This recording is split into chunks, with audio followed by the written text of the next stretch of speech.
06110152. Pada kesempatan kali ini, saya akan menjelaskan tentang manajemen lingkungan belajar dilihat dari perspektif agama, SDGs, dan pengaruhnya terhadap prestasi akademik. Topik ini itu penting untuk dibahas, karena dalam proses pendidikan, seringkali itu kita lebih fokus pada materi pembelajaran, kemudian metode mengajar, atau hasil nilai siswa. Tetapi kurang memperhatikan bagaimana sih lingkungan belajar itu dikelola. Padahal lingkungan belajar itu bukan hanya sekadar tempat berlangsungnya pembelajaran, tapi menjadi faktor pendukung yang dapat mempengaruhi kenyamanan, konsentrasi, bahkan keberhasilan siswa dalam belajar. Jika lingkungan belajar dikelola dengan baik, maka proses pembelajaran bisa berjalan lebih efektif dan terarah. Namun sebaliknya, jika lingkungan belajar kurang kondusif, hal ini dapat menghambat siswa dalam memahami materi secara maksimal. Oleh karena itu, penting bagi kita untuk melihat lingkungan belajar itu tidak hanya dari satu sisi saja, tetapi juga dari berbagai sudut pandang, agar pemahamannya itu menjadi lebih menyeluruh. Melalui pembahasan ini, saya juga akan menjelaskan bagaimana lingkungan belajar dapat dipahami dari perspektif agama yang menekankan nilai dan karakter, kemudian dari perspektif SDGs yang berkaitan dengan pembangunan berkelanjutan dan kualitas pendidikan, serta bagaimana sih keduanya itu berpengaruh terhadap prestasi akademik siswa. Dengan memahami tiga perspektif ini, kita bisa melihat bahwa lingkungan belajar itu bukan hanya sekedar pendukung, tapi juga merupakan bagian penting dalam keberhasilan proses pendidikan.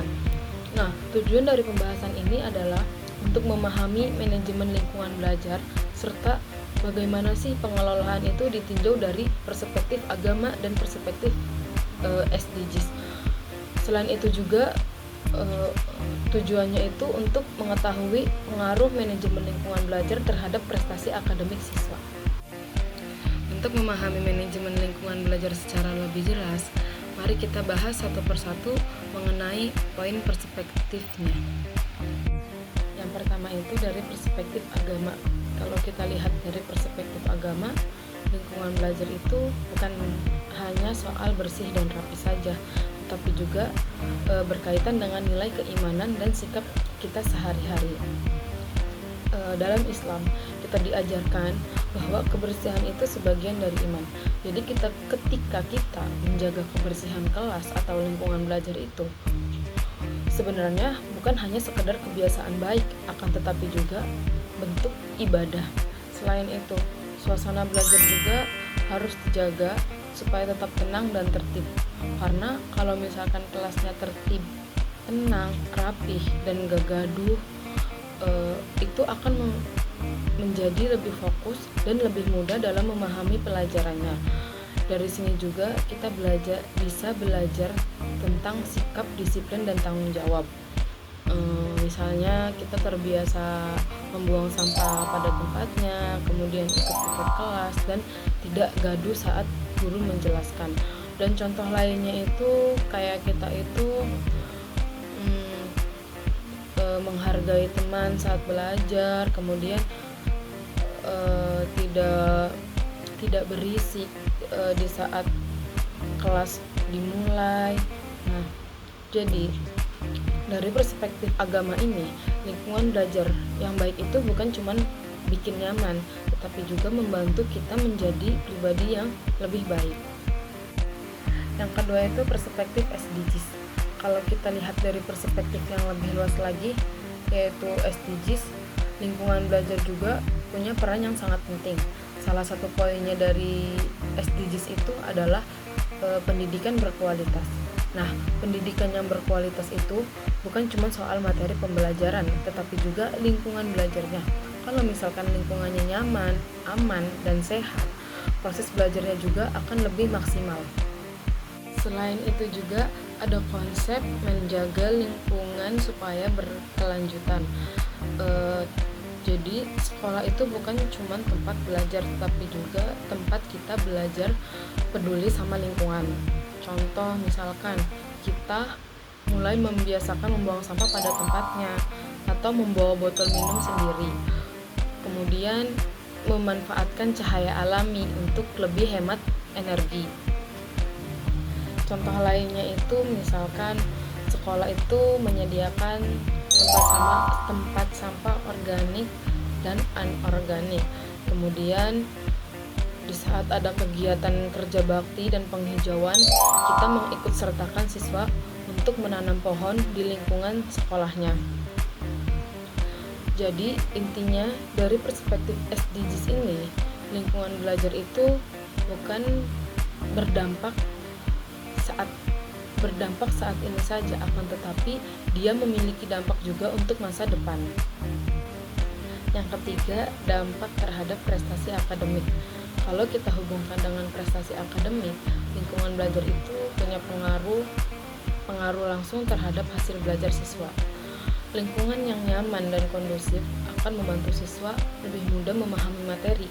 Ketika siswa bisa fokus, mereka lebih cepat menangkap penjelasan guru, lebih mudah mengingat materi, dan hasil belajar juga jadi lebih baik. Selain itu juga, pemahaman yang baik ini membuat siswa tidak hanya sekedar menghafal, tetapi benar-benar mengerti apa sih isi materi tersebut, sehingga mereka itu bisa menjelaskan kembali dengan menggunakan kalimat mereka sendiri atau menggunakan kata-kata yang mereka rangkai dengan sendiri, dan lebih siap juga mereka saat mengerjakan tugas ataupun ulangan. Selain itu, lingkungan yang baik juga berpengaruh pada keaktifan siswa. Siswa yang merasa nyaman biasanya dia akan lebih berani bertanya, lebih aktif berdiskusi, dan lebih terlibat dalam proses pembelajaran. Nah, keaktifan ini sangat berpengaruh terhadap peningkatan prestasi akademik. Sebaliknya, kalau misalkan lingkungan belajarnya tidak kondusif, seperti kelas yang berisik, kotor, dan tidak nyaman, pasti siswa juga akan menjadi sulit berkonsentrasi. Akibatnya, mereka juga tidak memahami materi dengan baik dan akhirnya berdampak pada nilai dan kurang maksimal. Contoh misalnya ketika suasana kelas itu tenang dan tertib, siswa bisa mendengarkan penjelasan guru dengan jelas dan mencatat materi penting dan memahami pembelajaran dengan baik. Nah, hal ini itu biasanya terlihat dari hasil ulangan atau tugas yang mereka kerjakan. Sebaliknya, kalau misalkan suasana kelasnya itu sering ramai dan tidak terkontrol, siswa itu bisa kehilangan fokusnya. Akibatnya, saat ulangan mereka kesulitan untuk menjawab soal karena tidak benar-benar memahami materi yang dijelaskan. Dapat disimpulkan bahwa manajemen lingkungan belajar merupakan faktor penting dalam mendukung keberhasilan proses pembelajaran. Lingkungan belajar yang dikelola dengan baik dapat menciptakan suasana yang nyaman, meningkatkan konsentrasi siswa, serta berpengaruh terhadap prestasi akademik. Oleh karena itu, pengelolaan lingkungan belajar perlu diperhatikan secara menyeluruh agar tujuan pendidikan tercapai secara optimal.